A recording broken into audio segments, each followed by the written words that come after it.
bine la un nou daily vlog, guys. Astăzi plecăm la Jumbo și vreau să fac așa un daily vlog, pentru că pe acest canal postez aproape în fiecare zi ce fac eu într-o viață. Bine, nu mereu merg la Jumbo, dar asta merge pentru că, deci, uitați-vă ce lumină este.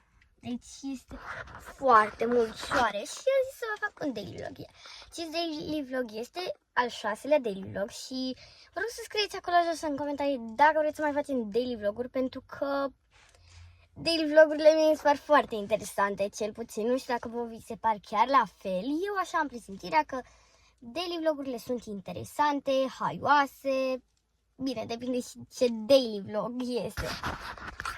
Și nu uitați să dați subscribe, like și să apăsați pe clopoțel și pe share, pentru că chestia este că se apropie Paștele și haideți să facem măcar 100 de abonați până la Paști, pentru că mai avem încă 6 urmăritori și încă 6 abonați și facem 100 de abonați. Ne vedem la Daily Vlog 7 și nu uitați să dați like, subscribe și tot ce am zis înainte. Vă pup!